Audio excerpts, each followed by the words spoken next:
I'm excited to be here. Okay, for tonight, let's start it.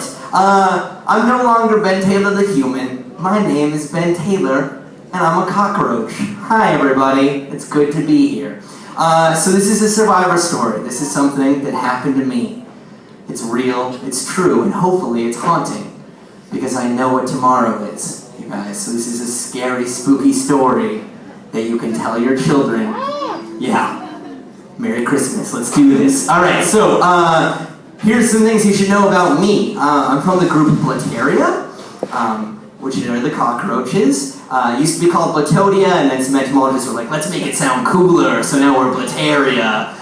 This is me. I'm an American cockroach, American brown. Here are all of my life stages. This is me when I was just a little egg. Pretty cute to me. Maybe not to you, but I'll make you fall in love with me, don't you worry. The thing you should know about Blattaria is that we are old, way old, like 300 million years old. Way, way old. We're some of the first insects to ever hit the scene.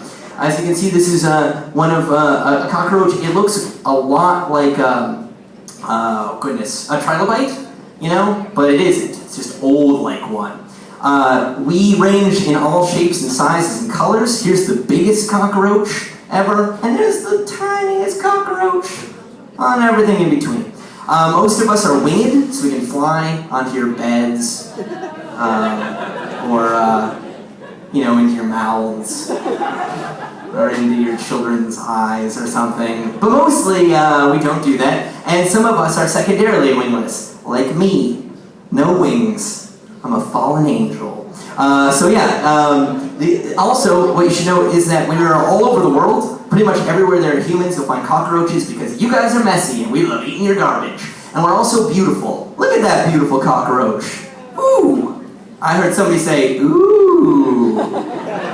That's what I heard somebody say. Yeah, adorable.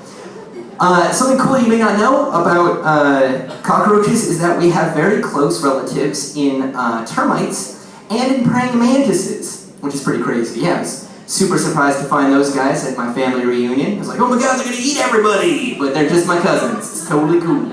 And you may not like recognize, you know, any similarities. We look way different. But there's some really cool things that we have in common. So for instance, praying mantises and cockroaches both lay their eggs in a cool thing called an ootheca, which is just like a big accordion that just stretches right out of our butts. Yeah, I heard somebody go, ew, neat.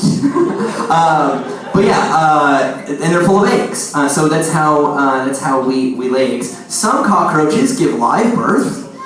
Yeah, I know. And to me, this is probably the most adorable scene you can imagine. I understand if you don't feel me on this, but I have been studying human behavior, so let me try it like this. Does that work? Does that make people feel cooler? Yeah, right? There we go, live birth. Aww. So yeah, cockroaches can give live birth, which is pretty rad. So that's how we're in relation to praying mantises. Where we're in relation to termites is pretty cool too in social behavior. So termites are truly social, which means that they have that generational overlap and specialization of jobs. So like kids live with parents, live with grandparents, and then there are soldier termites and nurse termites and king termites and queen termites. Cockroaches are subsocial. So we have generational overlap, like I live with my parents and my grandparents, but no job specialization. We just do everything. The cool thing though is that the reason for both of that social behavior is due to one thing, and that's giardia. So giardia, the thing that makes you poop water, yeah, someone in the back's like, me! I drank water out of a river once! Ooh! Is the same thing that allows me and my termite cousins to eat anything we want. It's a parasite, it loves digesting cellulose, we just tear through wood and garbage and anything you can throw out, we love it, and it's all thanks to giardia. And giardia is passed one way and one way only, through our exoskeletons. So in order for me to get giardia, I had to eat my mom's exoskeleton when she shed it. You guys don't just like eat your parents' dead skin cells? Yeah, me too. Alright, see, this is called making a connection. So, let's get down to the story, okay? It's a tough one. It happens in sub-Saharan Africa, which is where this perpetrator happens to reside.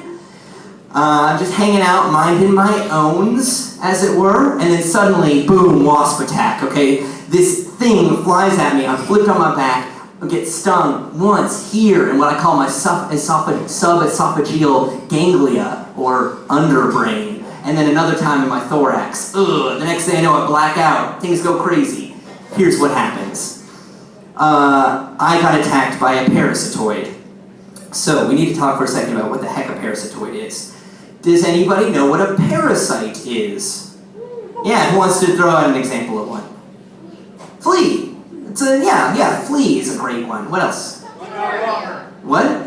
Scott Walker, yeah! He's probably in the audience, okay, so let's be nice. Guy loves bugs.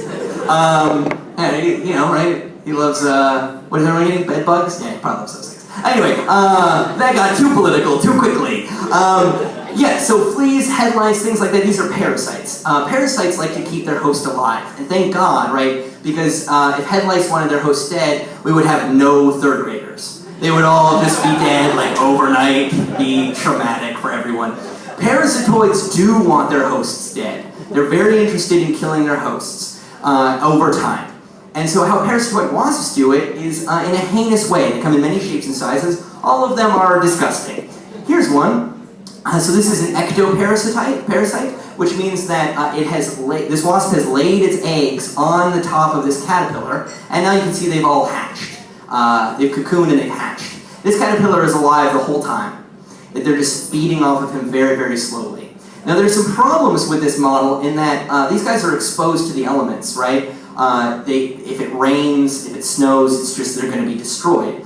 So, as insects are apt to do, they rise to the occasion and they develop a new way of doing it, which is endoparasitism. And how endoparasitism works is you develop a very thin waist if you're a wasp, and then you can just manipulate your egg-laying device 360 degrees, like a surgeon, and then lay your egg in like milliseconds into a still living animal. So here we go, you can see that it's actually just laying its egg right there into the aphid, which is pretty cool. Now it's not like prone to the elements. It will, however, be susceptible to the immune system of the aphid, or if a bird were to come along and eat the aphid, then the whole situation is royally screwed. So they rise to the occasion one more time. And they start developing this really cool way of paralyzing their prey with a stinger. So when you get stung by a wasp, it's not like being a jerk.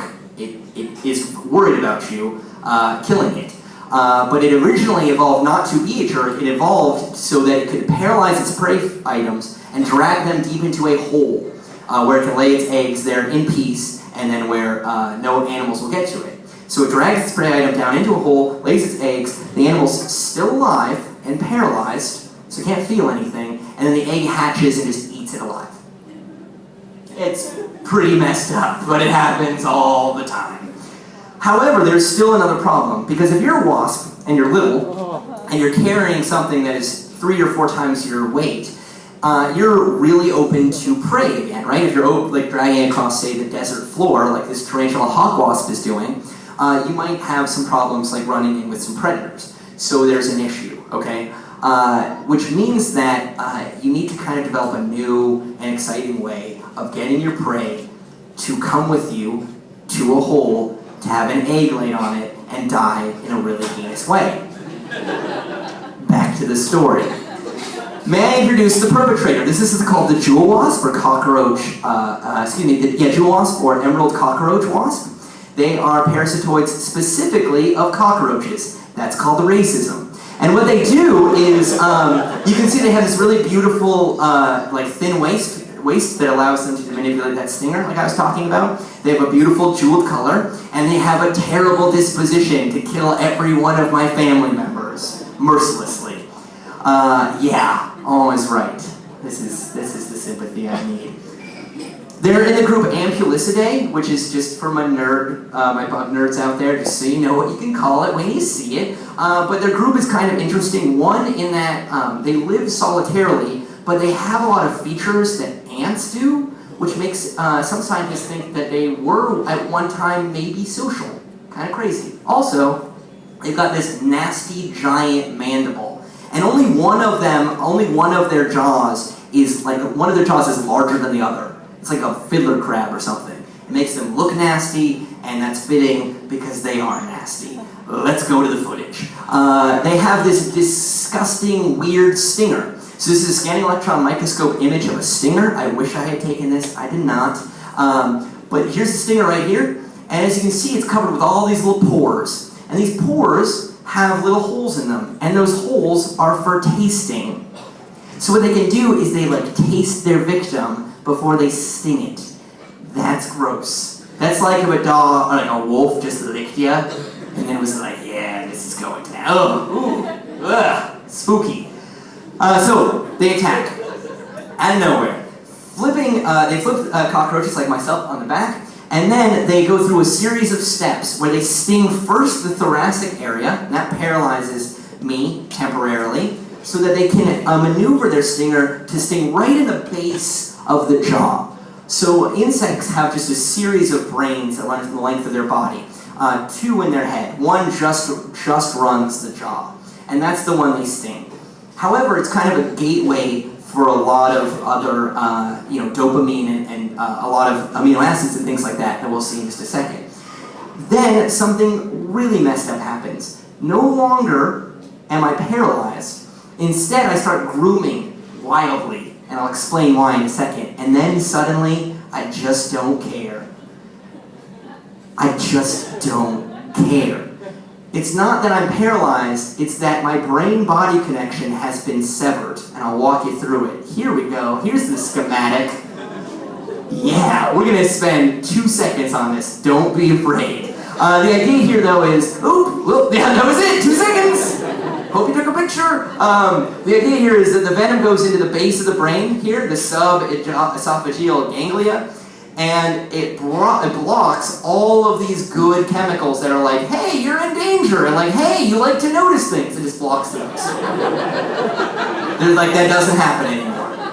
Yep, that's the game plan. And so what's allowed to happen is this is called a state of hypnokinesia, okay? So, or kinesia, excuse me. Hypokinesia. There's the word. You want to say that with me? Because I barely said it. Hypokinesia. So under movement, right? There's no will to move, or otherwise stated, a deficit in reaching the decision to walk. That is actually in a scientific paper, okay?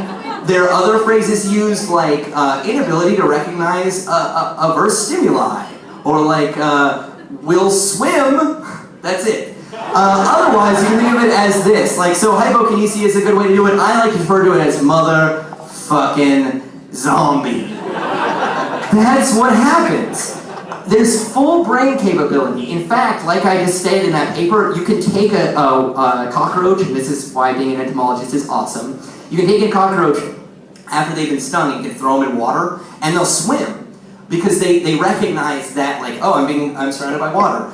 But they won't recognize, like, oh, I should probably run away from this thing that's going to eat me. Like, there's no dopamine. And so that weird grooming that they're doing is like a junkie after a fix, where they're just like, oh man, can I get anything? Can I get any sensation? No. Because they're not feeling any dopamine. That's weird and scary. Imagine if you just didn't get joy out of anything, and you're like, I'm just going to sit here forever. Somebody will drag you into a hole and eat you. That's going to happen. So this is what happens to me. They just start, instead of the spider, suddenly it's me just getting dragged down into this hole, and it's like, oh man, you know, like, I don't want to do this, but I can't say no.